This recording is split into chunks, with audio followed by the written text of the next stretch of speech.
Millonario aceptó el acuerdo de besar a la mesera frente a todos, pero nadie esperaba que ella fuera a actuar así. El vapor del café de olla se alzaba en espirales doradas hacia las vigas de madera del techo colonial, mezclándose con el aroma a canela, piloncillo y las conversaciones susurradas en 3 idiomas diferentes, que flotaban por el restaurante Casa Colonial como una sinfonía urbana. Esperanza Morales Pérez equilibraba 4 tazas de barro en su bandeja, mientras navegaba entre las mesas con la gracia natural de quien ha aprendido a moverse entre mundos sin pertenecer completamente a ninguno. Era jueves por la noche y San Cristóbal de las Casas mostraba su rostro más seductor. Las calles empedradas brillaban bajo la luz dorada de los faroles coloniales. Los turistas europeos fotografiaban cada rincón pintoresco y los vendedores ambulantes ofrecían textiles de colores imposibles que parecían haber capturado pedazos del arco iris maya.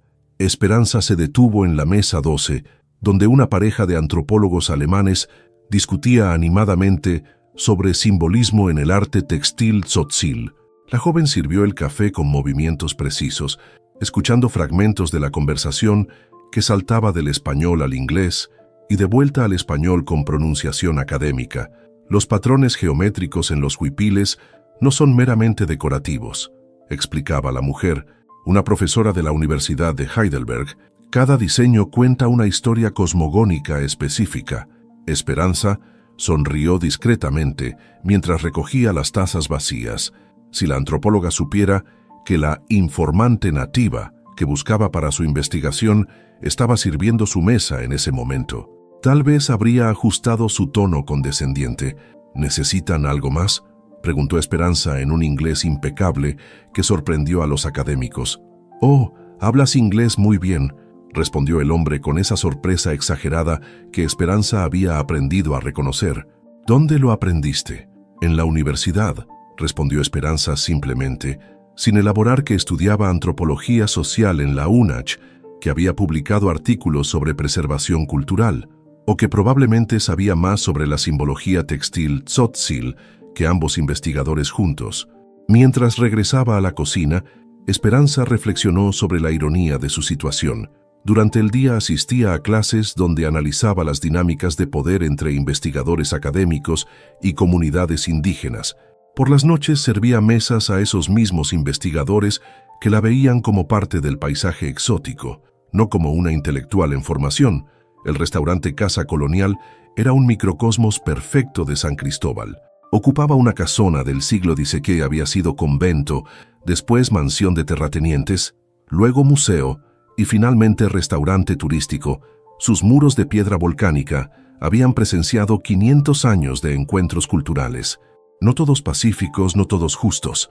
«Esperanza, mesa 7 necesita la cuenta», le gritó Joaquín, el gerente del restaurante, un hombre mestizo de 40 años que había aprendido a navegar las complejas jerarquías sociales de San Cristóbal con la habilidad de un diplomático. La mesa 7 estaba ocupada por una familia de clase media alta de Ciudad de México, padres profesionistas con hijos adolescentes que se quejaban del wifi lento y la falta de Starbucks en el centro histórico. Esperanza se acercó con la sonrisa profesional que había perfeccionado durante 2 años de trabajo nocturno. «Su cuenta», dijo, colocando la pequeña charola de madera sobre la mesa. El padre, un ejecutivo con reloj suizo y camisa de lino italiana, revisó los números con la minuciosidad de quien nunca ha trabajado en servicios, pero siempre encuentra algo de qué quejarse. «800 pesos por café y postres», murmuró. «En el DF esto cuesta la mitad». «Papá, no estamos en el DF», respondió su hija, una adolescente con el hastío existencial que solo pueden permitirse quienes nunca han tenido que preocuparse por dinero. «Estamos en Chiapas. Todo es más barato aquí porque la gente es más pobre». Esperanza sintió la familiar punzada de irritación que acompañaba este tipo de comentarios, pero mantuvo su expresión neutral. Había aprendido que corregir las percepciones erróneas de los clientes no formaba parte de sus responsabilidades laborales. Sin importar que tan profundamente lastimaran su dignidad personal, el ejecutivo dejó propina del 10% exacto, como si fuera una calculadora humana incapaz de generosidad espontánea. Mientras Esperanza recogía los platos, escuchó a la familia discutir sus planes para el día siguiente. visitar comunidades indígenas auténticas para comprar artesanías directamente de los nativos a precios justos, que invariablemente significaba precios que los hicieran sentir generosos sin afectar significativamente sus presupuestos vacacionales. Era casi las 10 de la noche cuando llegaron los clientes que cambiarían todo. Esperanza los notó inmediatamente, no por su ropa cara o sus voces altas, sino por la forma en que ocuparon el espacio, como conquistadores evaluando territorio. 5 hombres de mediana edad, vestidos con el uniforme no oficial de la élite empresarial mexicana, pantalones de gabardina, camisas de algodón egipcio, zapatos italianos que costaban más que el salario mensual de la mayoría de los empleados del restaurante. Joaquín se acercó a recibirlos personalmente, desplegando el nivel de servilismo que reservaba para clientes que claramente tenían dinero y poder. Esperanza los observó desde la estación de servicio mientras organizaba servilletas, estudiando sus gestos y expresiones con la atención de una antropóloga de campo. El líder del grupo era obvio, un hombre robusto de unos 40 años, cabello negro peinado hacia atrás con gel, anillos de oro que relucían cuando gesticulaba, hablaba más fuerte que los otros, reía más fuerte y claramente esperaba que el mundo se organizara alrededor de sus deseos y horarios. Joaquín, ¿verdad?, dijo el hombre leyendo el gafete del gerente. Soy Rodrigo Mendoza, de Grupo Mendoza Industries. Mis amigos y yo estamos explorando oportunidades de inversión en la región. La sonrisa de Joaquín se amplió hasta alcanzar proporciones casi caricaturescas. Por supuesto, señor Mendoza. Les tengo la mejor mesa con vista al patio interior. ¿Gustarían comenzar con mezcal de la casa? Esperanza fue asignada a su mesa sin que mediara consulta, mientras se acercaba con cartas y vasos de agua. Escuchó fragmentos de su conversación: proyectos turísticos en la selva lacandona, desarrollo sustentable, que sonaba más a explotación encubierta, planes para convertir comunidades indígenas en parques temáticos vivientes, donde los turistas pudieran experimentar cultura auténtica sin las incomodidades de la pobreza real. Buenas noches, saludó Esperanza colocando las cartas sobre la mesa. Mi nombre es Esperanza y seré su mesera esta noche. Rodrigo Mendoza levantó la vista hacia ella y en sus ojos Esperanza vio algo que reconoció inmediatamente. La mirada del depredador evaluando a su presa no era lujuria simple, sino algo más complejo y más peligroso. La mirada de alguien que había aprendido a ver a las personas como objetos de consumo, como elementos decorativos en su narrativa personal de poder y éxito.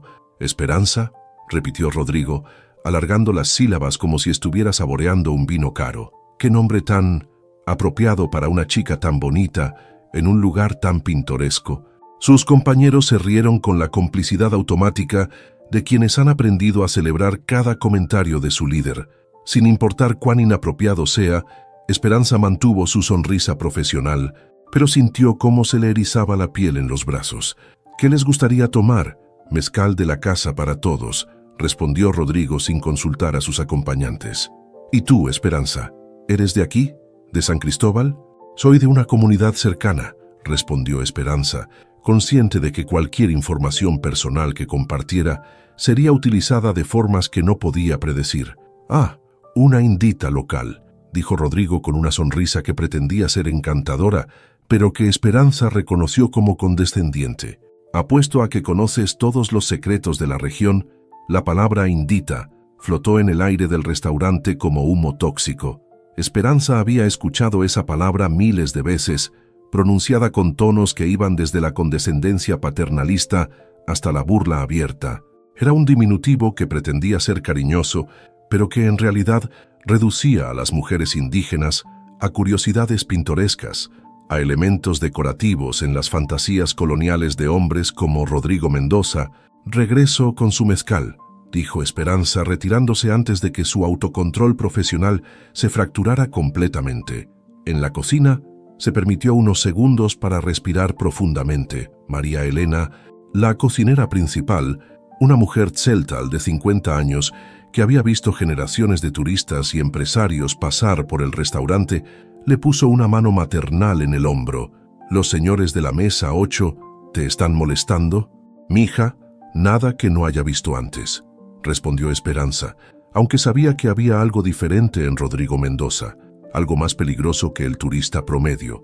Cuando regresó con la bandeja de mezcal, encontró a los hombres enfrascados en una conversación sobre la belleza exótica de las mujeres indígenas, que la hizo sentir como si estuviera siendo diseccionada en vivo. Sirvió las bebidas en silencio, tratando de volverse invisible, pero Rodrigo parecía decidido a continuar su escrutinio público. Esperanza, la llamó cuando ella terminó de servir. ¿Estudias algo? ¿O solo trabajas aquí? La pregunta era una trampa disfrazada de interés benevolente. Si respondía que solo trabajaba, confirmaría sus estereotipos sobre las limitaciones intelectuales de las mujeres indígenas. Si mencionaba la universidad, probablemente enfrentaría condescendencia sobre indias que se creen muy modernas. «Estudio en la universidad local», respondió finalmente. «¡Qué maravilloso!», exclamó Rodrigo con entusiasmo exagerado. «La educación es tan importante para elevar a la gente». El verbo elevar resonó en los oídos de Esperanza como una bofetada. Elevarse implicaba estar en una posición inferior que necesitaba corrección. Implicaba que su identidad cultural era un obstáculo que superar en lugar de un tesoro que preservar. Esa noche, mientras terminaba su turno y caminaba por las calles empedradas hacia el pequeño cuarto que rentaba cerca del campus universitario, Esperanza no podía quitarse de la mente la expresión de Rodrigo Mendoza. Había algo en su mirada que trascendía la simple grosería social. Era la mirada de alguien que creía tener derecho sobre todo lo que deseaba, incluyendo la dignidad de las personas que consideraba inferiores. No sabía que esa misma noche, Rodrigo Mendoza estaba en el bar de su hotel, bebiendo whisky importado y contándoles a sus socios sobre la India bonita del restaurante, con un tono que sugería que ya estaba planeando su próximo movimiento. El encuentro entre dos mundos había ocurrido, tal como había sucedido miles de veces durante 500 años en esas mismas calles coloniales. Pero esta vez, uno de esos mundos no estaba dispuesto a ser conquistado silenciosamente. El mezcal había soltado la lengua de Rodrigo Mendoza, más de lo prudente. Sus carcajadas resonaban por todo el restaurante Casa Colonial como martillazos contra las piedras coloniales, cada risa más estridente que la anterior. Los otros comensales comenzaban a voltear, algunos con curiosidad, otros con evidente molestia. «¿Vieron a esa india?», preguntó Rodrigo señalando hacia donde Esperanza acababa de desaparecer entre las mesas. «Qué bonita está, ¿no? Seguro que con unos pesos». Sus compañeros de mesa intercambiaron miradas incómodas.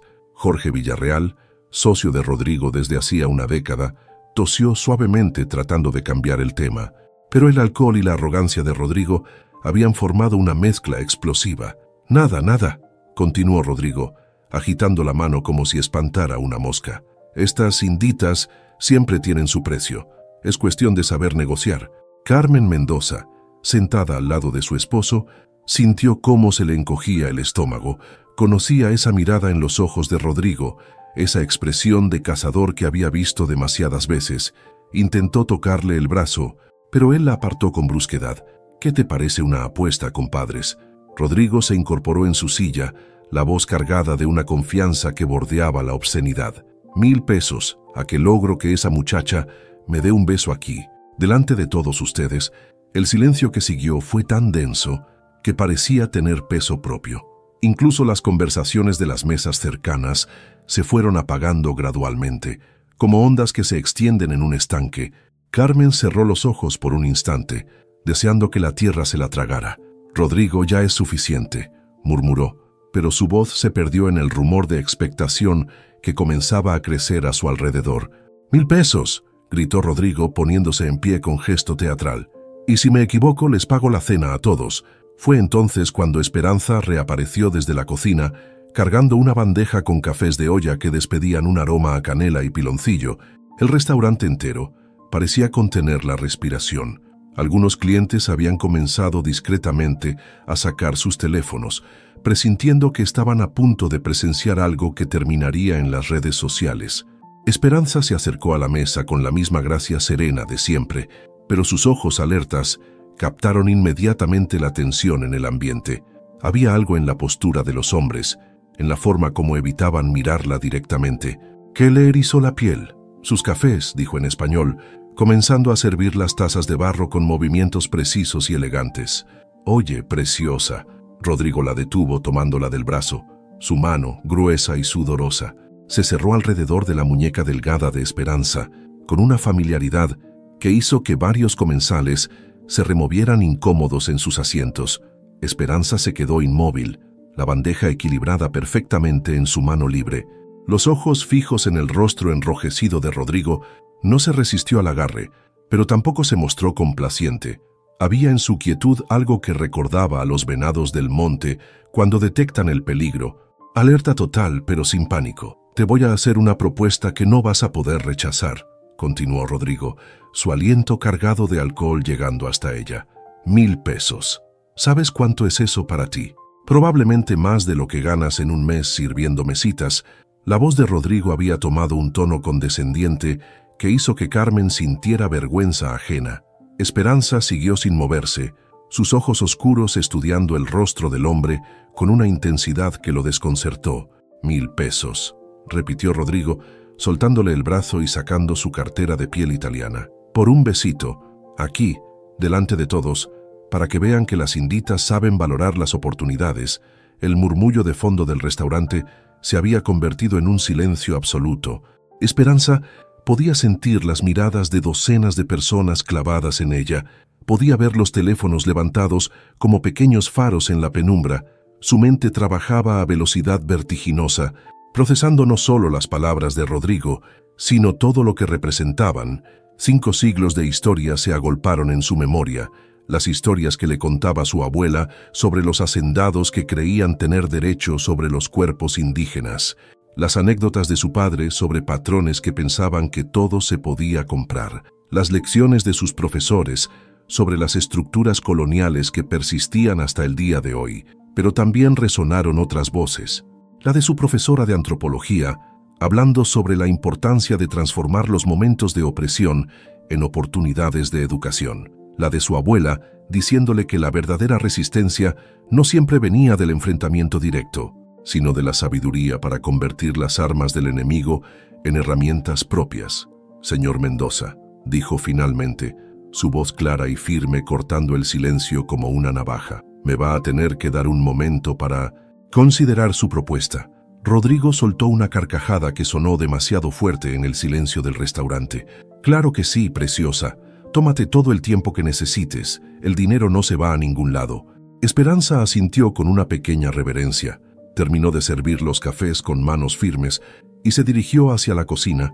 Cada paso que daba resonaba en su mente como el latido de un tambor ceremonial. Sabía que al cruzar esa puerta, al desaparecer de la vista de Rodrigo y sus cómplices, comenzaría una cuenta regresiva que cambiaría no solo su vida, sino posiblemente la de muchas otras personas. En su bolsillo, su teléfono vibró con un mensaje de texto. Sin mirarlo, supo que las imágenes y videos de lo que acababa de ocurrir ya estaban circulando por WhatsApp y Facebook.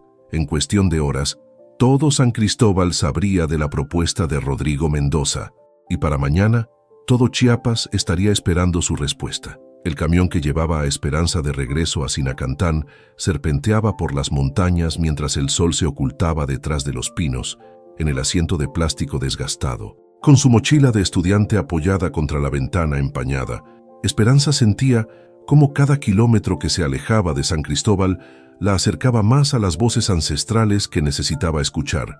Los videos ya habían llegado antes que ella. Su teléfono no había parado de sonar durante todo el trayecto. Mensajes de compañeros de universidad, llamadas de primas lejanas, notificaciones de Facebook, donde su nombre aparecía etiquetado una y otra vez. Pero Esperanza había apagado el dispositivo al salir de la ciudad. Algunas conversaciones requerían silencio y presencia completa. Las luces de Sinacantán parpadeaban como luciérnagas dispersas entre las casas de adobe cuando el camión se detuvo en la plaza central. El aroma a leña quemada y tortillas recién hechas envolvió a Esperanza como un abrazo maternal, mientras caminaba por los senderos de tierra que conocía desde niña. Cada piedra, cada árbol, cada esquina guardaba memorias que se remontaban no solo a su infancia, sino a generaciones de antepasados que habían caminado esos mismos caminos. La casa de su familia se alzaba modesta, pero digna al final del sendero, con sus paredes encaladas, reflejando la luz amarilla que se escapaba por las ventanas. Esperanza pudo ver la silueta de su padre, Mariano, trabajando en su telar bajo la luz de una lámpara de queroseno. Sus manos, curtidas por décadas de trabajo, movían los hilos de colores con una precisión que bordeaba lo sagrado. Tatik, lo llamó en tzotzil al cruzar el umbral, usando la palabra que significaba tanto papá como anciano respetado. Mariano levantó la vista del telar y en sus ojos Esperanza vio reflejada la misma sabiduría tranquila que había guiado a su familia a través de las tempestades más difíciles. Sin palabras, él extendió los brazos y ella se refugió en el abrazo que olía a copal, a tierra húmeda y a la eternidad de las tradiciones. «Ya me contaron», murmuró Mariano en español, alternando entre idiomas como hacían todos en la familia. «La gente habla, los videos vuelan más rápido que los pájaros». Se sentaron en petates extendidos sobre el suelo de tierra apisonada, mientras la madre de Esperanza, Petrona, preparaba café de olla sin decir palabra. Su silencio no era ausencia, sino presencia profunda, la sabiduría de las mujeres mayas que saben cuándo hablar y cuándo permitir que las palabras encuentren su propio camino. «Tatik, no sé qué hacer», confesó Esperanza, volviendo al tzotzil para expresar las emociones que el español no podía contener. «Este hombre me ofreció dinero como si fuera mercancía en el mercado». Mariano asintió lentamente, sus dedos acariciando inconscientemente los hilos del telar. Cada movimiento de sus manos parecía tejer no solo fibras, sino pensamientos. «Tu bisabuela María», comenzó, su voz tomando el tono ceremonial de las historias sagradas, «también enfrentó hombres que creían que el dinero les daba derecho sobre nuestros cuerpos, sobre nuestras vidas». Esperanza se acurrucó más cerca. Las historias de la bisabuela María eran leyendas familiares, pero esta noche sentía que necesitaba escucharlas con oídos nuevos. «Era 1994», continuó Mariano. «Los soldados llegaron a nuestro pueblo buscando zapatistas. María tenía 17 años. La edad que tienes tú ahora cuando empezaste la universidad. Era hermosa, como tú, y había un capitán del ejército que decidió que podía tomarla». El fuego crepitó en el fogón, lanzando sombras danzantes sobre las paredes. Petrona sirvió el café en tazas de barro, el líquido humeando como incienso. «¿Qué hizo la bisabuela?», preguntó Esperanza, aunque había escuchado fragmentos de esa historia durante toda su vida. «Lo que las mujeres mayas hemos hecho siempre», respondió Mariano con una sonrisa que mezclaba orgullo y melancolía. «Transformó la amenaza en enseñanza», le dijo al capitán que aceptaba, pero con una condición. «Primero él tendría que aprender nuestra historia». Esperanza frunció el ceño, intrigada. Durante 3 días, María le contó al capitán la verdadera historia de nuestro pueblo. Le habló de Jacinto Pérez, de la resistencia tzotzil, de cómo habíamos preservado nuestra cultura a pesar de 500 años de intentos de exterminio. Le enseñó palabras en nuestro idioma, le mostró el significado sagrado de nuestros textiles. Le explicó por qué la tierra no se puede poseer, porque nosotros pertenecemos a ella. ¿Y funcionó? El tercer día, el capitán lloró, continuó Mariano. No de tristeza, sino de vergüenza. Entendió que había estado a punto de repetir la misma violencia que sus antepasados habían ejercido contra los nuestros durante siglos. Se fue del pueblo y nunca regresó. Años después, María recibió una carta desde la Ciudad de México. El hombre se había vuelto maestro y estaba enseñando historia indígena en las escuelas rurales. Esperanza sintió cómo algo se removía en su pecho, una mezcla de comprensión y determinación que no había sentido antes. Pero, Tatik, esto es diferente. Rodrigo Mendoza no es un soldado perdido, es un empresario poderoso con conexiones, con dinero. ¿Y eso lo hace más peligroso o más vulnerable?, preguntó Mariano, sus ojos brillando con una chispa traviesa. Los hombres con mucho poder a veces tienen mucho que perder. Esa noche, Esperanza apenas durmió. Se quedó despierta en su petate, escuchando los sonidos familiares de la madrugada, el canto de los gallos, el murmullo de las primeras mujeres que salían a moler nixtamal, el susurro del viento entre los pinos. Pero su mente estaba en San Cristóbal, en la universidad, en las palabras de su profesor Dr. Samuel Gómez sobre la antropología aplicada. Al amanecer, tomó el primer camión de regreso a la ciudad. Tenía una cita con su director de tesis. La oficina del Dr. Gómez era un refugio de libros y papeles que se alzaban como torres precarias hasta el techo, fotografías de ceremonias mayas, mapas etnográficos y diplomas enmarcados competían por espacio en las paredes. El hombre que la recibió era delgado y canoso, con ojos que habían visto demasiadas injusticias como para sorprenderse, pero no las suficientes como para volverse cínicos. Esperanza la saludó sin levantar la vista de un manuscrito. Supongo que no vienes a hablar de tu tesis sobre educación intercultural. En realidad, profesor, creo que sí, respondió ella, sentándose en la silla de madera frente al escritorio. Creo que estoy a punto de vivir el mejor ejemplo práctico de todo lo que hemos estado estudiando. Chavater Gómez finalmente levantó la vista, y en sus ojos Esperanza vio el reflejo de su propia determinación. Cuéntame tu plan, dijo simplemente. Y por primera vez desde que Rodrigo Mendoza había pronunciado su propuesta obscena, Esperanza sonrió con la seguridad de quien conoce exactamente el terreno que está a punto de pisar. La biblioteca de la UNACH se había convertido en el cuartel general de Esperanza, rodeada de libros sobre resistencia indígena, movimientos sociales y antropología aplicada. Trabajaba con la intensidad de una arqueóloga, desenterrando tesoros. Cada página que leía, cada testimonio que encontraba, cada estrategia documentada, se añadía a un plan que crecía en su mente como una telaraña perfectamente diseñada. Sus compañeros de clase la observaban con curiosidad, mezclada con admiración. Algunos se acercaban para ofrecer apoyo silencioso, otros para satisfacer su morbo, pero Esperanza había aprendido a distinguir entre ambos con la precisión de un orfebre separando oro de arena.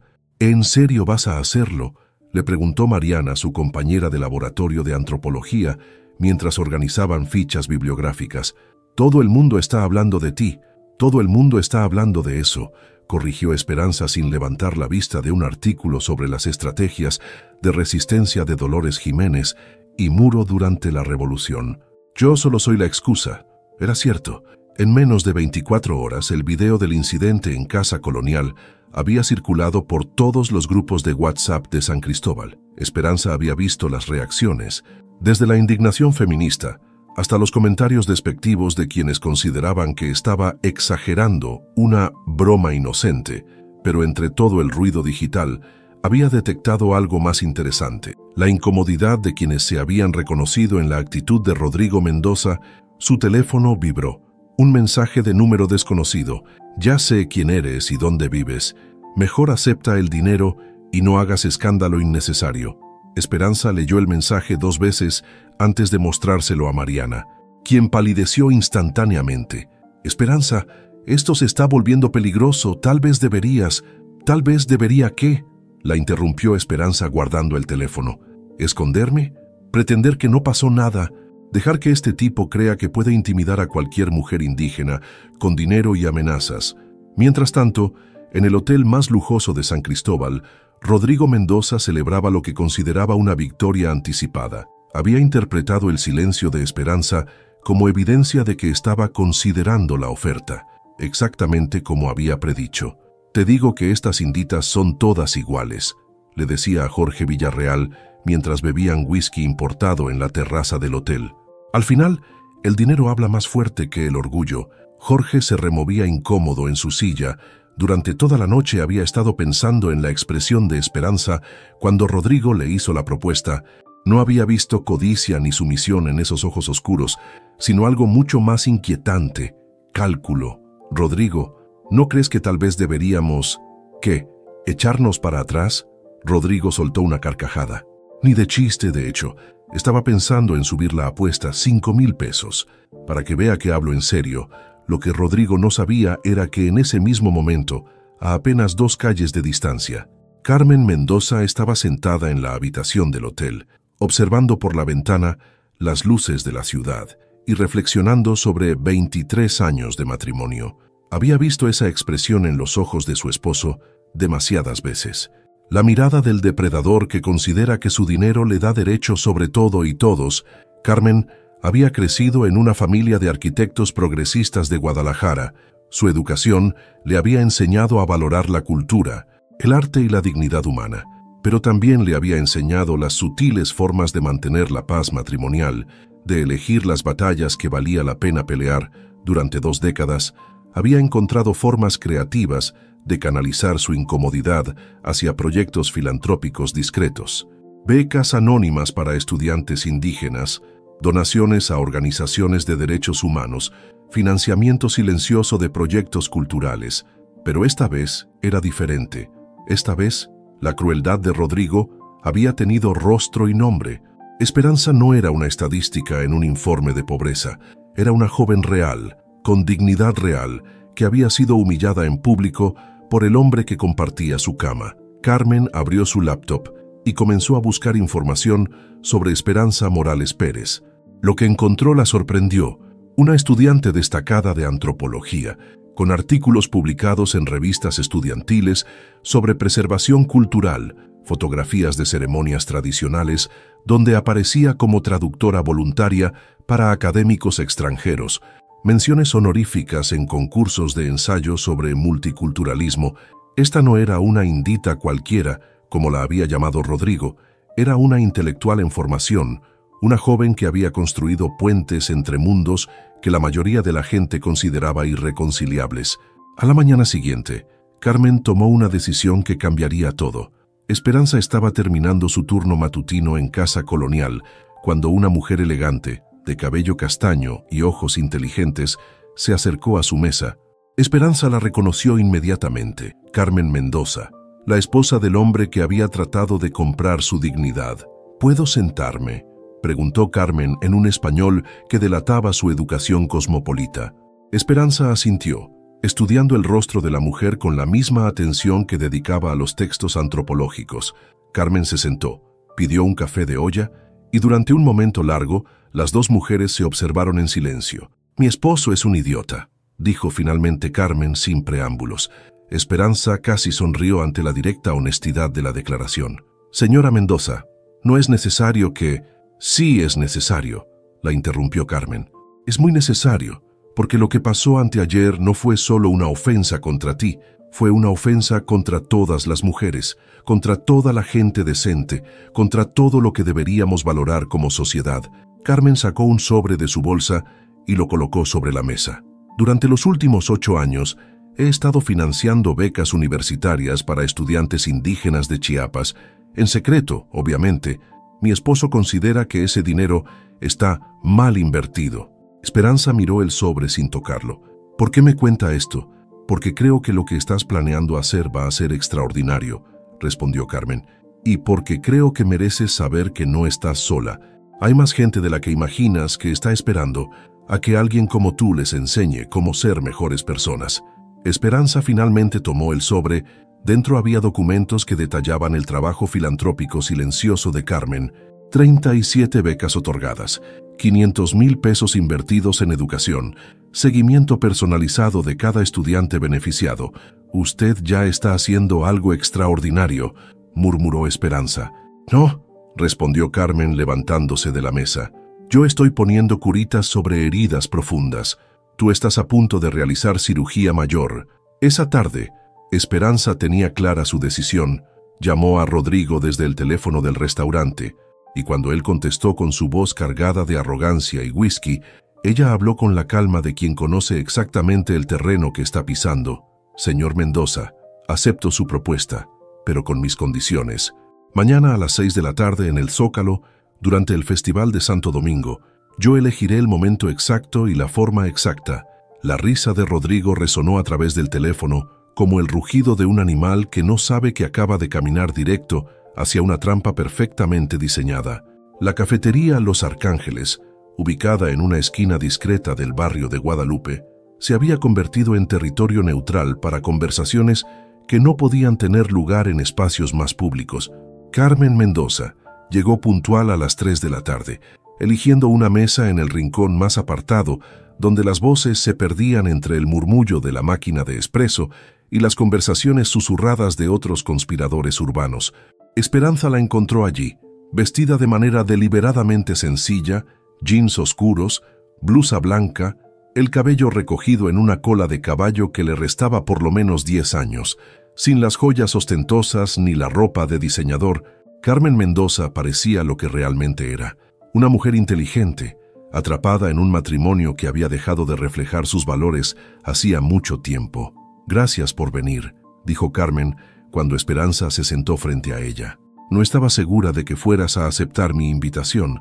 Estoy aquí porque tengo curiosidad», respondió Esperanza, pidiendo un café de olla con un gesto a la mesera. «Su esposo me ofreció dinero por humillarme en público. Usted me ofrece información sobre años de trabajo filantrópico secreto. Hay una contradicción ahí que no logro entender». Carmen sonrió con amargura, removiendo su café con una intensidad innecesaria. «La contradicción soy yo, Esperanza. O mejor dicho, la contradicción es mi cobardía. Durante 23 años he estado tratando de compensar en privado el daño que mi esposo causa en público, como si el dinero pudiera lavar la culpa de mi silencio». Esperanza estudió el rostro de Carmen con la misma atención que dedicaba a los artefactos arqueológicos en sus clases de etnografía. Había algo en la expresión de esta mujer que le resultaba familiar, la mirada de alguien que había estado viviendo en dos mundos simultáneamente, tratando de reconciliar valores irreconciliables. «¿Por qué decidió contactarme ahora?» «Porque vi los videos», respondió Carmen. «Vi tu cara cuando Rodrigo te hizo esa propuesta obscena y reconocí algo en tus ojos que no había visto en mucho tiempo, la certeza de alguien que sabe exactamente quién es y qué vale». Carmen abrió una carpeta que había mantenido sobre sus piernas y comenzó a mostrar documentos que detallaban su trabajo de años. «Esto empezó en 2016», explicó señalando fotografías de graduaciones universitarias. «Conocí a una estudiante tzotzil en una conferencia sobre arquitectura sustentable en San Cristóbal. Se llamaba Antonia. Estudiaba ingeniería civil. Me contó que había tenido que abandonar la carrera 3 veces por falta de recursos económicos». Esperanza reconoció el nombre inmediatamente. Antonia Gómez Hernández.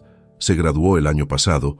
Ahora está diseñando sistemas de agua potable para comunidades rurales. ¿La conoces? «Todas nos conocemos», respondió Esperanza con una sonrisa. «Los estudiantes indígenas en la universidad somos pocos. A Antonia siempre decía que tenía un ángel guardián anónimo que le pagaba la colegiatura. Nunca supimos quién era».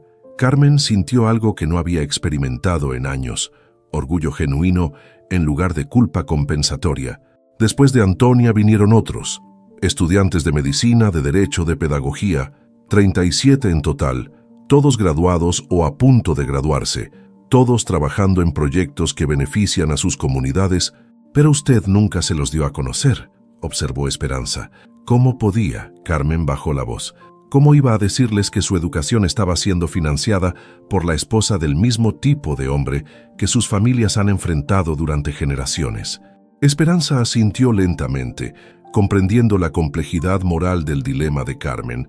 «Señora Mendoza, ¿puedo preguntarle algo personal? Por favor, ¿por qué se casó con él?» Carmen se recargó en el respaldo de su silla, la pregunta tocando heridas que creía habían cicatrizado. «Rodrigo no siempre fue así. O tal vez sí, pero yo era demasiado joven para verlo. Nos conocimos en la universidad. Él estudiaba administración, yo arquitectura.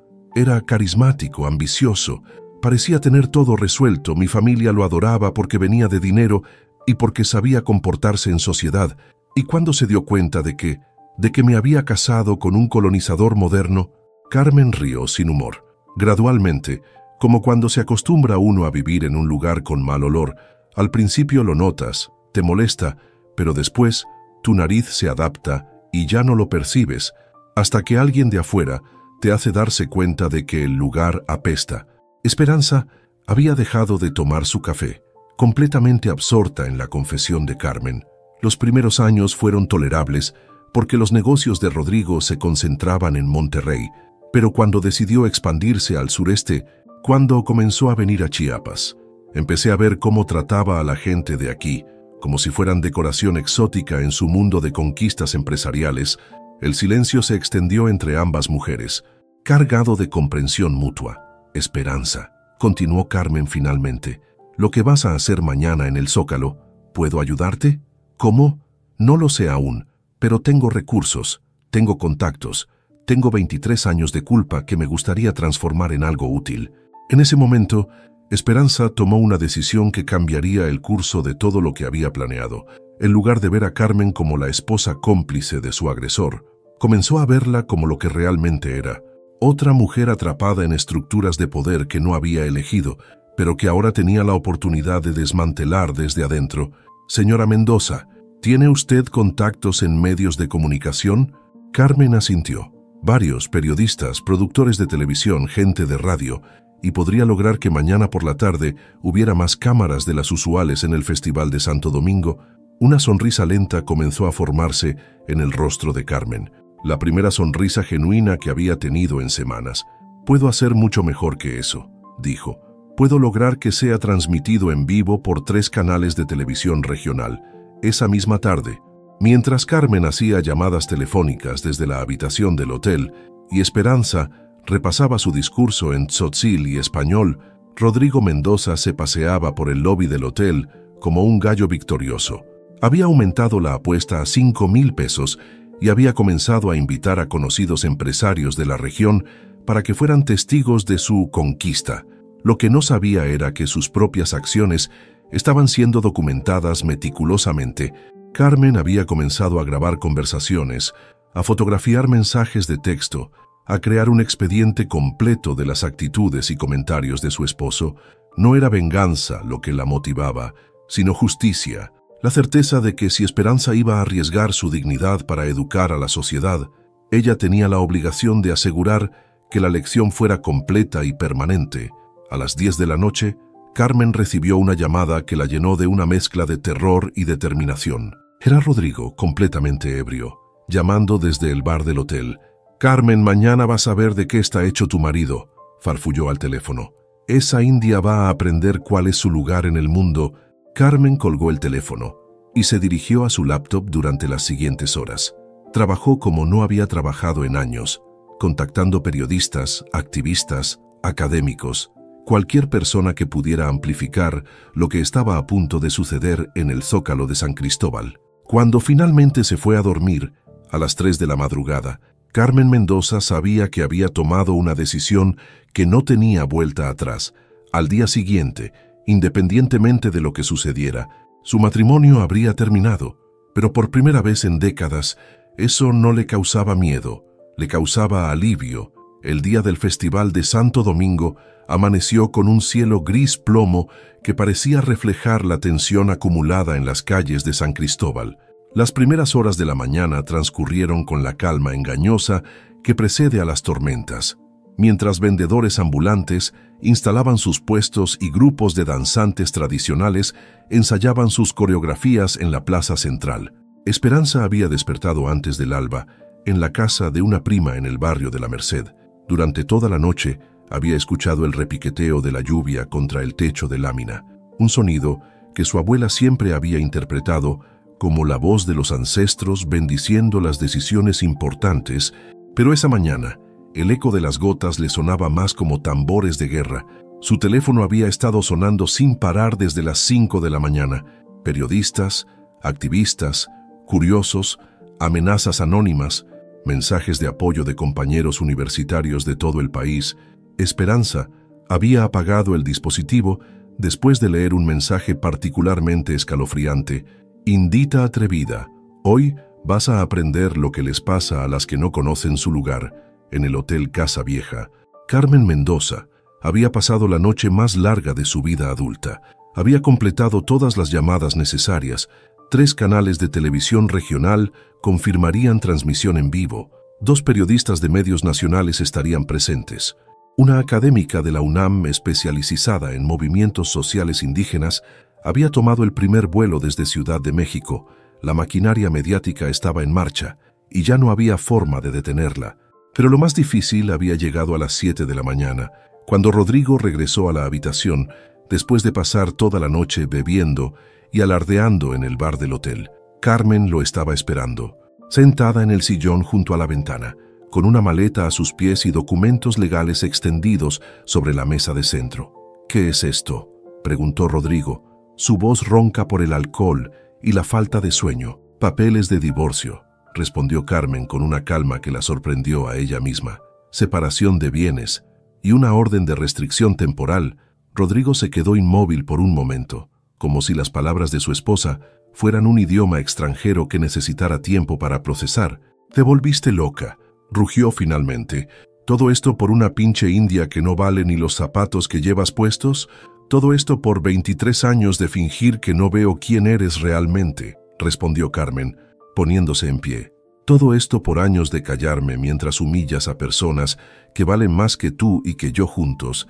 Rodrigo avanzó hacia ella con los puños cerrados, una expresión en el rostro que Carmen había visto solo una vez antes. Años atrás, cuando un empleado indígena de una de sus empresas había tenido el atrevimiento de pedirle un aumento de sueldo. Si crees que me vas a dejar por una india malagradecida, no te estoy dejando por Esperanza, lo interrumpió Carmen, retrocediendo hacia la puerta. Te estoy dejando por mí, por la mujer que solía ser antes de convertirme en tu cómplice silenciosa. La discusión que siguió despertó a medio hotel. Rodrigo gritó amenazas. Carmen respondió con años de frustraciones contenidas, y cuando finalmente la puerta de la habitación se cerró entre ellos, ambos sabían que habían cruzado un punto de no retorno. Carmen se instaló en una habitación diferente del mismo hotel. Necesitaba estar cerca para asegurar que todo saliera según el plan, pero ya no podía estar en el mismo espacio que el hombre que había sido su marido durante más de 2 décadas. Mientras tanto, en el campus de la UNACH, la noticia del evento había circulado como fuego en pastizal seco. El Dr. Samuel Gómez había cancelado todas sus clases para estar presente, igual que varios otros profesores del departamento de antropología, pero no todos los académicos estaban de acuerdo con la estrategia de Esperanza. Esto es un circo mediático, protestaba el Dr. Raúres, director del departamento de sociología. La está convirtiendo en un espectáculo cuando debería estar enfocándose en sus estudios. ¿Y qué sugiere usted?, respondió el doctor Gómez con una vehemencia inusual en él. ¿Que se quede callada? ¿Que permita que tipos como Mendoza sigan creyendo que pueden comprar la dignidad de nuestras estudiantes indígenas? La discusión se había extendido por toda la universidad, dividiendo no solo a profesores, sino también a estudiantes. Algunos veían a Esperanza como una heroína, otros como una oportunista, algunos más como una víctima que estaba siendo manipulada por fuerzas que no comprendía completamente. A las 3 de la tarde, Esperanza llegó al Zócalo acompañada por su padre, Mariano, quien había hecho el viaje desde Sinacantán vestido con su ropa tradicional más elegante, camisa blanca bordada, pantalón de manta, sombrero de palma tejida a mano. Su presencia silenciosa junto a su hija era un mensaje en sí mismo. Esto no era solo la decisión de una joven universitaria, sino el respaldo de una comunidad entera. El Zócalo ya estaba abarrotado, las cámaras de televisión ocupaban posiciones estratégicas, los reporteros ensayaban sus entradas en vivo y una multitud de curiosos, activistas, turistas y lugareños se había congregado formando un círculo irregular alrededor de la zona central de la plaza. Rodrigo llegó a las 5:30, acompañado por su grupo habitual de empresarios, pero también por caras nuevas, hombres de negocios de Tuxtla Gutiérrez y Ciudad de México, que habían venido específicamente para presenciar lo que consideraban una demostración de poder económico sobre poblaciones vulnerables. Lo que no esperaban era encontrarse con cámaras de televisión, periodistas nacionales y una multitud que había crecido hasta incluir representantes de organizaciones de derechos humanos, estudiantes de varias universidades del estado y líderes comunitarios indígenas de toda la región. A las 5:45, cuando las campanas de la catedral comenzaron a repicar anunciando la misa vespertina, Esperanza se dirigió al centro de la plaza. Llevaba puesto un huipil tradicional que había pertenecido a su bisabuela María, bordado con símbolos que contaban la historia de resistencia de su pueblo. En sus manos llevaba un micrófono inalámbrico que le había proporcionado uno de los equipos de televisión. Rodrigo, al verla, sonrió con la confianza del depredador que cree que su presa finalmente ha caído en la trampa. No tenía idea de que él era quien había estado caminando hacia la trampa durante todo este tiempo. Las 6 de la tarde llegaron acompañadas por un silencio extraño que se extendió por todo el Zócalo como una manta invisible. Incluso los vendedores ambulantes habían detenido sus pregones. Los niños habían dejado de correr entre las bancas, y hasta los pájaros que usualmente llenaban de trinos los laureles centenarios parecían haber decidido guardar silencio para lo que estaba a punto de suceder. Esperanza se dirigió al centro de la plaza con pasos medidos. Cada movimiento deliberado como los de una danzante ritual, el huipil de su bisabuela María, parecía brillar con luz propia bajo los reflectores de las cámaras de televisión, y los bordados ancestrales contaban historias de resistencia que pocas personas en la multitud sabían descifrar, pero que todos podían sentir. Rodrigo Mendoza se separó de su grupo de acompañantes y avanzó hacia el centro con la confianza de quien ha ganado todas las apuestas de su vida. Sus zapatos italianos resonaban contra las piedras coloniales del Zócalo como cascos de caballo, y en su rostro se dibujaba una sonrisa que era mitad triunfo y mitad crueldad. ¿Listos para el espectáculo?, murmuró a sus amigos empresarios, lo suficientemente alto como para que los micrófonos de los reporteros captaran sus palabras. Esperanza levantó el micrófono que le habían proporcionado los equipos de televisión, cuando su voz salió por los altavoces instalados para el festival. Cada sílaba resonó clara y firme por toda la plaza. Hech Kinal, comenzó en tzotzil, su lengua materna. Hech Kinal Shashchil Takoy Tajol Balumil. La traducción llegó inmediatamente después. Buenas tardes. Buenas tardes a todos los que están aquí presentes. Un murmullo recorrió la multitud. Muchos habían esperado que Esperanza hablara solo en español, dirigiéndose únicamente al público urbano y a las cámaras. Que comenzara en tzotzil era una declaración de identidad que nadie había anticipado. Mi nombre es Esperanza Morales Pérez. Continuó alternando ahora entre tzotzil y español con la fluidez de quien ha crecido navegando entre mundos. Soy hija de Mariano Morales y Petrona Pérez, nieta de Antonio Morales y María López, bisnieta de comunidades que han habitado estas tierras desde antes de que existieran las ciudades coloniales que hoy conocemos. Rodrigo se removió impaciente. Esto no era lo que había esperado. En su mente, el evento debía ser simple. Él ofrecía dinero, ella aceptaba con vergüenza, él demostraba su poder, todos se iban a casa. No había contemplado discursos, y mucho menos en idiomas que no entendía. Señor Rodrigo Mendoza, continuó Esperanza, girándose para mirarlo directamente. Usted me ofreció 1,000 pesos por un beso. Después aumentó la oferta a 5,000 pesos. Me gustaría explicarle y explicarles a todos ustedes por qué acepto su propuesta. La multitud se inclinó hacia adelante, como una criatura colectiva hambrienta de comprensión. Acepto porque reconozco en su oferta un eco de 500 años de historia. Ya acepto porque veo en sus palabras la misma mentalidad que llevó a los conquistadores españoles a creer que podían poseer los cuerpos de las mujeres indígenas junto con las tierras de sus padres. Acepto porque entiendo que usted no me está ofreciendo dinero a mí, Esperanza Morales. Me está ofreciendo dinero a una fantasía colonial que existe en su mente. Los rostros en la multitud comenzaron a cambiar. La expectación morbosa se transformaba gradualmente en comprensión, en incomodidad, en reflexión. Mi bisabuela María López vivió los últimos años del Porfiriato y los primeros de la Revolución, continuó Esperanza, su voz ganando fuerza. Ella me contó historias de hacendados que creían tener derecho de pernada sobre las mujeres de nuestras comunidades, patrones que consideraban que el dinero les daba derecho sobre nuestros cuerpos, nuestro trabajo, nuestras vidas. Rodrigo había palidecido visiblemente. Lo que había imaginado como una demostración de poder se estaba convirtiendo en algo completamente diferente, algo que no sabía cómo controlar. ¿Sabe qué les decía mi bisabuela a esos hombres?, preguntó Esperanza, comenzando a caminar lentamente hacia donde Rodrigo permanecía inmóvil. Les enseñaba nuestra historia, les explicaba quiénes éramos realmente, no quiénes ellos imaginaban que éramos. El círculo de personas alrededor de ellos se había cerrado, pero manteniendo una distancia respetuosa. Las cámaras de televisión capturaban cada gesto, cada expresión, cada matiz de la transformación que estaba ocurriendo en tiempo real. Usted ve en mí a una india bonita que trabaja sirviendo mesas, continuó Esperanza, ahora lo suficientemente cerca de Rodrigo como para ver el sudor que comenzaba a formarse en su frente. Yo voy a darle la oportunidad de ver quién soy realmente. Esperanza se detuvo frente a Rodrigo y habló directamente a él, aunque su voz seguía amplificándose por toda la plaza. Soy estudiante de antropología en la UNACH, con promedio de 9,2.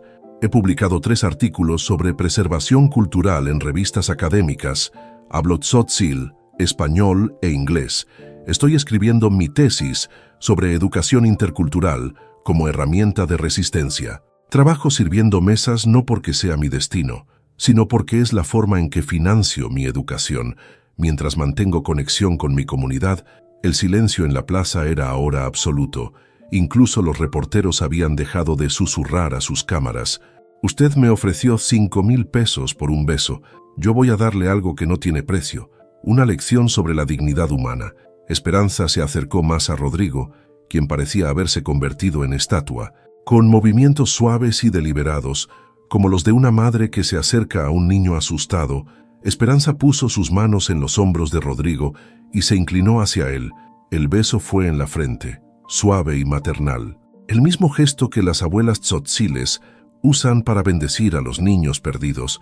Cuando se separó de él, Esperanza habló en voz lo suficientemente baja para que solo Rodrigo pudiera escucharla. Muku lakusha shaelan tajbe, le dijo en tzotzil, palabras que significaban gran niño perdido, encuentra tu camino a casa. Luego se dirigió nuevamente a la multitud. Los 5,000 pesos que el señor Mendoza ofreció por humillarme serán donados íntegramente para crear becas de estudio para jóvenes indígenas de Chiapas, porque la verdadera riqueza de un pueblo no se mide en el dinero que posee, sino en la dignidad que preserva y el conocimiento que comparte. Cuando Esperanza terminó de hablar, el zócalo estalló en aplausos, gritos de aprobación, lágrimas de emoción, pero en el centro de toda esa euforia, Rodrigo Mendoza permanecía inmóvil, las mejillas húmedas, mirando a una joven indígena que acababa de convertir su acto de crueldad en el momento más educativo de su vida. Por primera vez en décadas, Rodrigo Mendoza no sabía qué decir. Las primeras 12 horas después del evento en el Zócalo fueron como vivir dentro de un huracán mediático.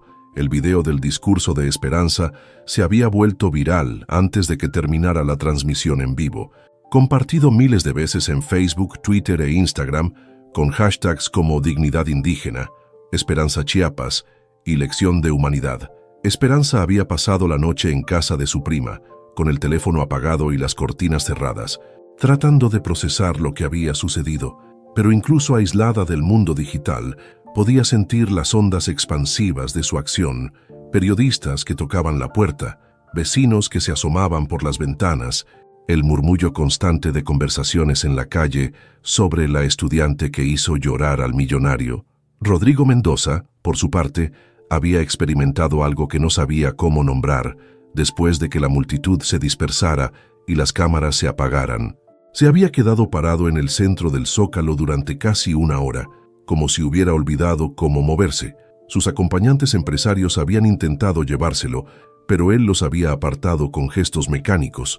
Perdido en pensamientos que no había sabido que podía tener, Jorge Villarreal, su socio más cercano, había sido finalmente quien logró llevarlo de regreso al hotel. Durante el trayecto, Rodrigo no había pronunciado una sola palabra.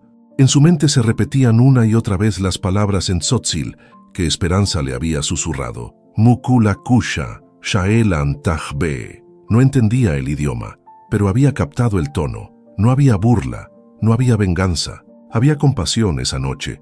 Solo en la habitación del hotel que Carmen había abandonado, Rodrigo había hecho algo que no hacía desde la infancia.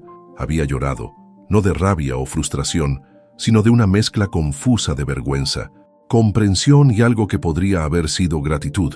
Pero la introspección de Rodrigo duró poco. A las 6 de la mañana del día siguiente, despertó con llamadas furiosas de socios comerciales, directivos de empresas con las que tenía contratos y representantes de organizaciones empresariales que veían en su humillación pública una amenaza a su autoridad colectiva.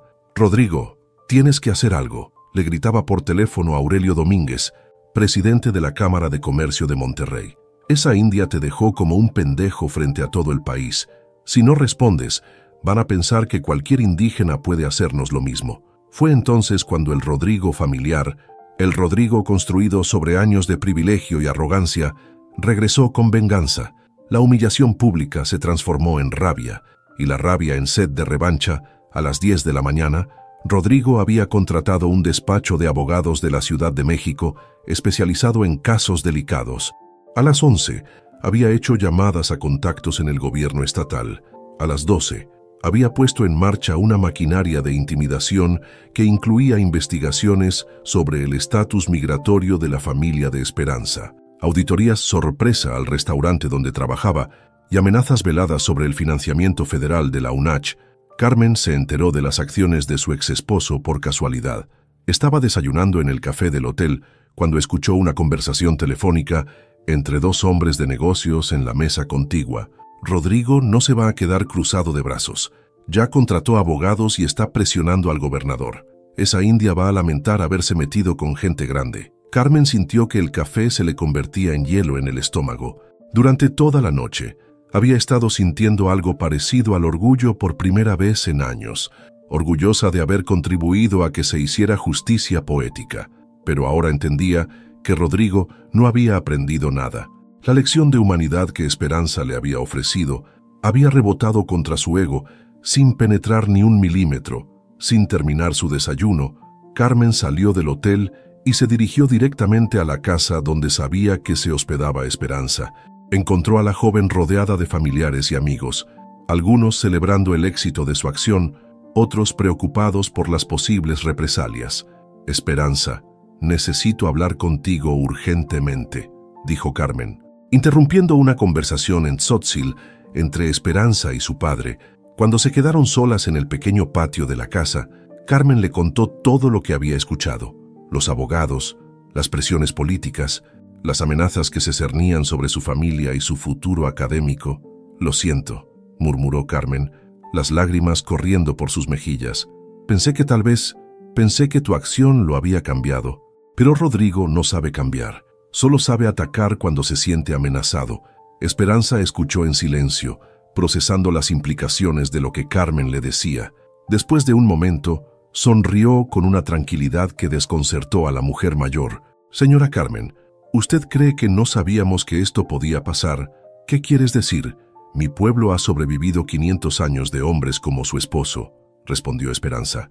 «Hombres que creen que el poder se basa en la capacidad de destruir lo que no pueden controlar. ¿Usted cree que no tenemos experiencia lidiando con amenazas?» En ese momento, llegó el Dr. Samuel Gómez, acompañado por una mujer que Carmen no reconoció, una abogada de derechos humanos de la Ciudad de México que había tomado el primer vuelo al enterarse de la situación. «Esperanza», dijo la abogada presentándose como Mariana Valdés, «represento a varias organizaciones de derechos indígenas. Queremos ofrecerte protección legal completa contra cualquier represalia. Y no es solo apoyo legal», añadió el Dr. Gómez. «3 universidades internacionales ya se han comunicado conmigo para ofrecer becas completas para que termines tu carrera. Tu discurso de ayer ha sido traducido a 12 idiomas y compartido por académicos de todo el mundo». Carmen observaba la escena con asombro creciente. Lo que Rodrigo había interpretado como una victoria fácil sobre una víctima indefensa se había convertido en algo completamente diferente. Una joven indígena respaldada por redes de solidaridad que él ni siquiera sabía que existían. Pero la sorpresa más grande llegó esa tarde, cuando Carmen recibió una llamada de su abogado en Guadalajara. «Carmen, tienes que ver las noticias. Las acciones de intimidación de tu esposo han sido filtradas a la prensa. Hay un escándalo nacional. El presidente acaba de hacer una declaración pública condenando cualquier tipo de represalia contra Esperanza Morales». Carmen encendió la televisión de su habitación y vio algo que nunca había imaginado. Rodrigo Mendoza, siendo escoltado por agentes federales hacia una camioneta oficial, no arrestado, pero claramente siendo invitado a una conversación con autoridades que estaban por encima de sus contactos locales. En las noticias de la noche, un analista político explicaba lo que había sucedido. El caso de Esperanza Morales se ha convertido en un símbolo nacional de dignidad indígena. Cualquier intento de represalia contra ella sería interpretado como un ataque del México clasista contra el México diverso que el gobierno actual dice representar. Rodrigo Mendoza había cometido el error de subestimar no solo a Esperanza, sino al momento histórico en el que vivía. Su acto de crueldad privada se había convertido en escándalo público en un país que estaba redefiniendo su relación con los pueblos indígenas. Esa noche, Esperanza pudo dormir tranquila por primera vez en días, protegida no solo por abogados y activistas, sino por algo mucho más poderoso, el despertar de una conciencia colectiva que había decidido que la dignidad humana no tenía precio, sin importar quién tratara de comprarla. 3 meses después del evento en el Zócalo, San Cristóbal había recuperado su ritmo familiar, pero algo fundamental había cambiado en el aire de la ciudad. Era como si las palabras de esperanza hubieran plantado semillas invisibles que ahora brotaban en conversaciones cotidianas, en políticas empresariales modificadas, en actitudes que se cuestionaban a sí mismas. Carmen Mendoza había establecido oficialmente la Fundación Esperanza para la Educación Intercultural, con una dotación inicial de 20 millones de pesos provenientes de su parte de los bienes matrimoniales. Su oficina, ubicada en una casona colonial restaurada, se había convertido en punto de encuentro para académicos, activistas y estudiantes indígenas de toda la región. Esa mañana de marzo, Carmen revisaba solicitudes de beca cuando recibió una visita inesperada. Su asistente, María Elena, una joven celta al que había sido una de las primeras beneficiarias del programa, le anunció que Rodrigo estaba en la recepción. Carmen no había visto a su exesposo desde el día del divorcio. 2 meses atrás, el hombre que entró a su oficina parecía una versión diferente del Rodrigo que había conocido, más delgado, el cabello completamente gris, los ojos que antes brillaban con arrogancia ahora opacos y reflexivos. «¿Carmen?», dijo simplemente, deteniéndose junto a la puerta como si no estuviera seguro de tener derecho a avanzar más. «Rodrigo», respondió ella, señalando la silla frente a su escritorio. «Siéntate». El silencio que siguió fue denso, pero no hostil. Era el silencio de 2 personas que habían compartido más de 2 décadas de vida y ahora se enfrentaban como extraños que reconocían vagamente sus rostros. «Vine a disculparme», dijo finalmente Rodrigo, las palabras saliendo con dificultad, como si fuera la primera vez que las pronunciaba, «y a agradecerte». Carmen alzó las cejas, genuinamente sorprendida. «¿Agradecerme? Por no permitir que siguiera destruyendo lo poco de humanidad que me quedaba», respondió Rodrigo. «Por elegir la dignidad cuando yo había elegido la crueldad».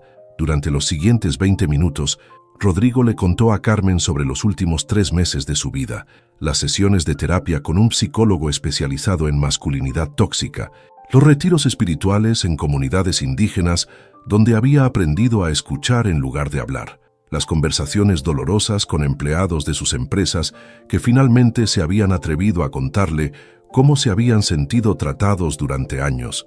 «¿Sabes qué fue lo más difícil?», preguntó Rodrigo mirando por la ventana hacia las montañas que rodeaban San Cristóbal.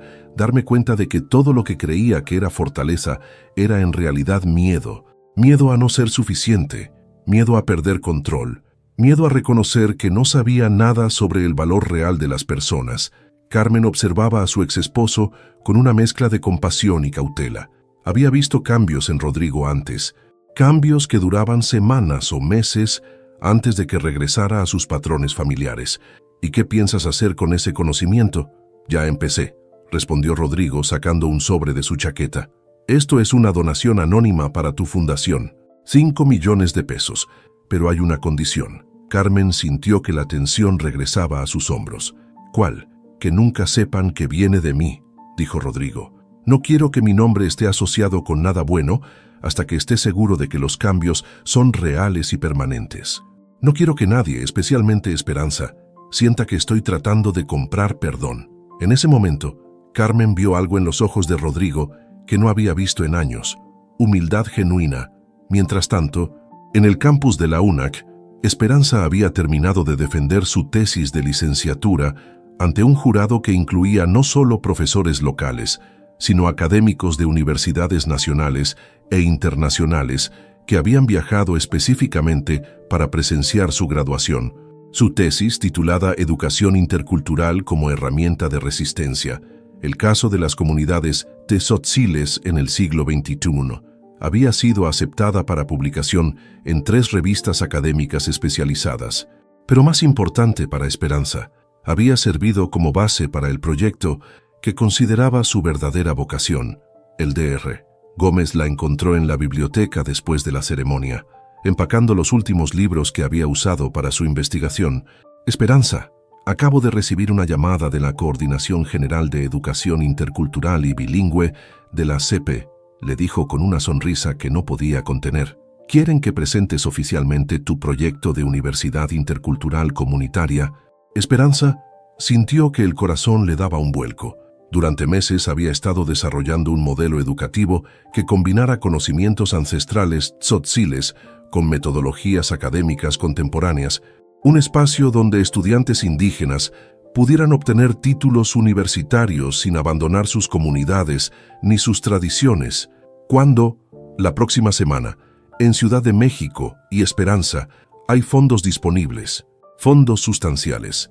Esa noche, Esperanza regresó a Sinacantán para celebrar con su familia. Encontró a su padre trabajando en el telar, como siempre, pero ahora había algo diferente en sus movimientos. Una satisfacción profunda que venía de saber que los hilos que tejía eran parte de una tradición que su hija había logrado preservar y transformar simultáneamente. Tatik, le dijo Esperanza en tzotzil, la universidad va a ser posible. Mariano sonrió sin levantar la vista del telar. Siempre fue posible, Ixcal, respondió, usando el término cariñoso para mi hija. Solo necesitaba que alguien con tu corazón y tu mente la hiciera real. Esa noche, mientras Esperanza se quedaba dormida en su petate familiar, escuchando los sonidos conocidos de su comunidad, supo que el círculo se había completado. La humillación que Rodrigo Mendoza había intentado infligirle se había transformado en la oportunidad más grande de su vida. Su dignidad, que él había intentado comprar, se había convertido en el fundamento de un proyecto que cambiaría las vidas de cientos de jóvenes indígenas.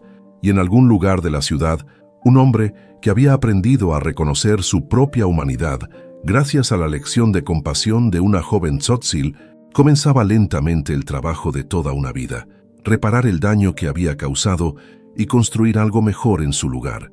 2 años después del evento que cambió sus vidas, el valle de Sinacantán despertaba con un sonido que no había escuchado en décadas. Voces jóvenes discutiendo en tzotzil y español sobre teorías antropológicas, metodologías de investigación y proyectos comunitarios.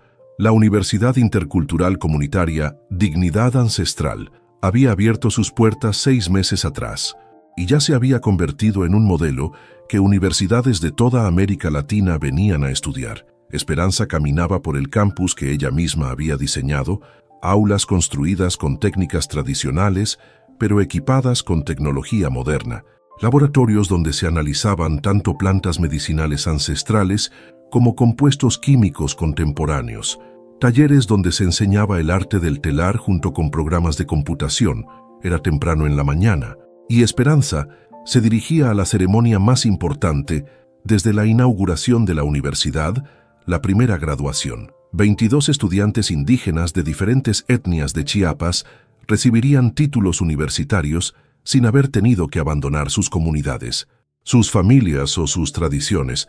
Entre los invitados especiales estaba Carmen Mendoza, cuya fundación había sido fundamental para financiar el proyecto. Carmen había llegado el día anterior y se había hospedado en casa de la familia de Esperanza, durmiendo en un petate y despertando con el sonido de gallos y el aroma a tortillas recién hechas. Es extraño, le había comentado Carmen a Esperanza mientras desayunaban. Hace 2 años yo pensaba que la felicidad se compraba con comodidades. Pero anoche, durmiendo en el suelo de tu casa, rodeada por el amor de tu familia, me sentí más en paz que en cualquier hotel de lujo. La ceremonia se realizó en el patio central de la universidad, bajo un cielo despejado que parecía bendecir el momento. Los graduados llevaban tocas y birretes académicos, pero también huipiles, fajas y rebozos tradicionales que convertían la ceremonia en una síntesis perfecta de mundos que por demasiado tiempo habían sido presentados como irreconciliables. Esperanza, ahora directora académica de la institución, se dirigió al pódium para pronunciar el discurso inaugural. Llevaba el mismo huipil que había usado en el Zócalo de San Cristóbal 2 años atrás, el huipil de su bisabuela María, pero ahora lo acompañaba una estola académica que representaba su recién obtenida maestría en educación intercultural. Yechkinal, Yijil Ansetik, Yijil Viniketik, comenzó en tzotzil, dirigiéndose a las mujeres y hombres presentes.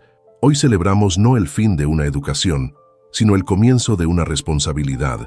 Entre el público, Mariano Pérez observaba a su hija con lágrimas de orgullo corriendo por sus mejillas curtidas. A su lado, Petrona mantenía esa sonrisa serena que las madres mayas reservan para los momentos en que ven cumplirse los sueños que nunca se atrevieron a expresar en voz alta. Cuando era niña, continuó Esperanza, mi abuela me decía que la educación era como un río. Podía llevarte lejos de tu pueblo, pero también podía traer vida nueva a tu comunidad. Dependía de si construías puentes o si simplemente te dejabas arrastrar por la corriente. Dr. Samuel Gómez, ahora coordinador de investigación de la universidad, sonreía desde primera fila. Había visto a muchos estudiantes brillantes a lo largo de su carrera, pero nunca había visto a alguien que lograra mantener tanta coherencia entre sus orígenes y sus aspiraciones académicas. Ustedes, queridos graduados, han demostrado que es posible ser científicos sin dejar de ser indígenas, que es posible dominar tecnologías modernas sin abandonar sabidurías ancestrales, que es posible contribuir al mundo académico global sin renunciar a las responsabilidades comunitarias locales. En las últimas filas del público, casi oculto entre los asistentes locales, un hombre de cabello gris observaba la ceremonia en silencio. Rodrigo Mendoza había llegado a Sinacantán esa mañana, no como invitado oficial, sino como observador anónimo.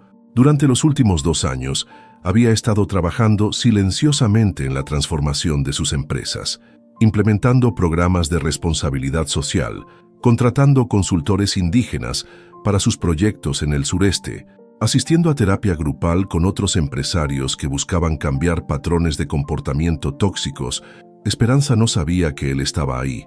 Era mejor así. Su presencia no era para ella, sino para él mismo. Una forma de cerrar un círculo, de presenciar la floración de todo lo que su crueldad inicial había, paradójicamente, ayudado a plantar. Cuando la ceremonia terminó y las familias se reunieron para celebrar, Rodrigo se acercó discretamente a Carmen. «Es hermoso», murmuró señalando a los graduados que celebraban con sus familias. «Todo esto que ha crecido de aquel momento horrible». Carmen lo miró con sorpresa, sin haberse dado cuenta de que él estaba presente. «Rodrigo, ¿qué haces aquí?» «Aprender», respondió él simplemente. «Siempre aprender». Carmen asintió, entendiendo, también ella había estado aprendiendo durante estos 2 años, que la reparación del daño causado no era un acto único, sino un compromiso de vida, que la justicia no siempre venía de castigos, sino de transformaciones, que a veces los momentos más oscuros podían convertirse en semillas de la luz más brillante. Esa tarde, cuando los invitados se habían ido y el sol comenzaba a ocultarse detrás de las montañas de Chiapas, Esperanza se sentó en el patio de su casa familiar junto a su padre. Mariano trabajaba en un nuevo telar, y Esperanza preparaba las clases que impartiría la semana siguiente. «Tatic», le dijo en tzotzil, «¿crees que la bisabuela María habría estado orgullosa?» Mariano sonrió, sus manos nunca deteniéndose en el tejido de los hilos multicolores. «Creo que tu bisabuela sabía que esto iba a pasar», respondió. «Por eso te enseñó que la verdadera resistencia no viene de la rabia, sino de la sabiduría, no de la venganza, sino de la transformación». Esperanza asintió, observando cómo los últimos rayos de sol iluminaban el valle donde había nacido y donde ahora florecía un sueño que había crecido desde las raíces más profundas de su cultura. En la distancia, los primeros estudiantes de la universidad regresaban a sus dormitorios, cargando libros de texto y tejidos tradicionales, laptops e instrumentos ceremoniales, preparándose para un futuro que sus abuelos no habrían podido imaginar, pero que habían hecho posible con siglos de resistencia silenciosa y dignidad inquebrantable. Y en algún lugar entre las montañas de Chiapas, el eco de una lección sobre humanidad y dignidad seguía propagándose, creando ondas de cambio que alcanzarían lugares y corazones que aún no sabían que estaban esperando ser transformados. Esperanza Morales Pérez había aceptado la apuesta de un hombre cruel 2 años atrás, pero la verdadera apuesta había resultado ser mucho más grande, la apuesta de que la educación, la dignidad y la compasión siempre serían más poderosas que el dinero, el poder y la arrogancia, y esa apuesta la había ganado no solo ella, sino todas las generaciones futuras que caminarían por los senderos que había ayudado a construir.